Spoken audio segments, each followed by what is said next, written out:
Hi friends, ఈరోజైతే మా చిన్న పాపకి 45 డేస్ ఇంజెక్షన్ అయితే ఉంది. అది చేపించడానికైతే వెళ్తున్నాం.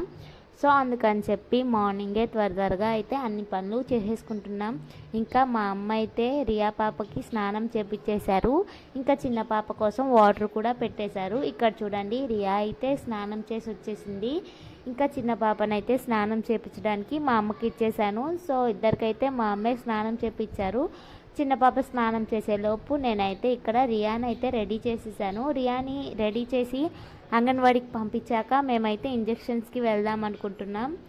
తను అంగన్వాడీకి వెళ్ళిపోయి మేము వచ్చే వరకు అయితే అక్కడే ఉండిద్ది. నేను వచ్చాకైతే తీసుకొని వస్తా రియాని. అప్పటి వరకు అంగన్వాడీలో కూర్చుని ఇద్దులే అని చెప్పి తన్ని రెడీ చేసి అయితే అంగన్వాడీకి పంపిస్తున్నాను. చూడండి, ఇక్కడ తను రెడీ అయిపోయి వచ్చి కెమెరాకి అయితే చూపిస్తుంది తన ఫేసు.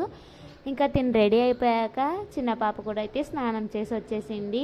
ఇంకా తను హెడ్ బాత్ చేసింది కదా, సో ఇంకా తనని కూడా త్వరగా తుడిచేసి తన్ని కూడా రెడీ చేస్తున్నాను. టైం అయిపోతుంది, ఇద్దరు పిల్లల్ని రెడీ చేసుకుంటా చాలా త్వరగా అయితే చేశాను. మా అమ్మ స్నానం చేపించినా సరే నేను రెడీ చేయడానికే చాలా టైం పట్టేసింది. ఇంకా రియాకైతే టిఫిన్ తినిపించేసి అంగన్వాడీకి అయితే పంపించేశాను. పంపించిన తర్వాత నేను కూడా అయితే ఫుడ్ అయితే తినేసాను. ఇక్కడ చూడండి, మా మమ్మీ అయితే పొద్దున్నే వంట కూడా చేసేసారు. నేను లేచేలోపే మా అమ్మ అయితే ఇంట్లో పని మొత్తం చేసేసుకొని ఉన్నారు. ఇక్కడ చూడండి, మాదైతే ఈరోజు చికెన్ కర్రీ ఇంకా రైస్ కూడా ప్రిపేర్ చేసేసారు. మళ్ళీ ఇంజెక్షన్స్ చేపించిన తర్వాత పాప అయితే ఏడ్చిద్దేమో అని చెప్పి ఇంట్లో పనులు అయితే ఫస్టే చేసుకొని ఇంజెక్షన్స్కి వెళ్తున్నాం.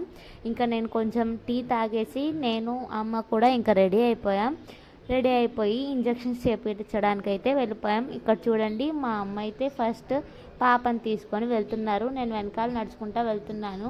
ఇంకా ఇంతలో మా చెల్లి కాల్ చేసి తను కూడా వస్తా అని చెప్తే సరే అని చెప్పి తన కోసం కూర్చొని వెయిట్ చేస్తున్నాం. ఇంతలో మా చెల్లి కూడా వచ్చేసింది. వచ్చేసాక ఇంకా ముగ్గురం కలిసి నడుచుకుంటా అయితే వెళ్ళిపోతున్నాం. పంచాయత్ ఆఫీసు మా ఇంటి దగ్గరే, సో అందుకని చెప్పేసి ఇంకా నడుచుకుంటా వెళ్ళిపోయాం. మేము వెళ్ళేసరికి ఆశా వర్కర్స్ అందరూ వచ్చి కూర్చొని ఉన్నారు. ఇంకా ఎవరైతే రాలేదు, ఆశా వర్కర్సే ఉన్నారు. ఫస్ట్ మేమే వెళ్ళాం.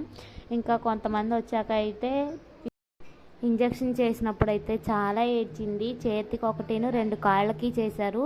చేతికి అయితే అమ్మ చేపించారు. నెక్స్ట్ కాళ్ళకి బాగా ఏడుస్తుంది అని చెప్పి నేను ఎత్తుకొని అయితే చేపించాను. ఇంకా చేపించిన కాసేపటికైతే ఏడుపైతే ఆపేసింది. ఇంటికి వెళ్ళాక ఎలా చేసిద్దో చూడాలి. ఆశా వర్కర్స్ అయితే ఫీవర్ వచ్చింది, జాగ్రత్త చూసుకోమని చెప్పారు. సరే అని చెప్పి అక్కడ నుండి అయితే ఇంకా స్టార్ట్ అయిపోయాం. చూసారు కదండి, నా వీడియో కనుక మీకు నచ్చినట్టయితే లైక్ చేసి షేర్ చేసి సబ్స్క్రైబ్ చేసుకోండి. Thanks for watching guys, bye.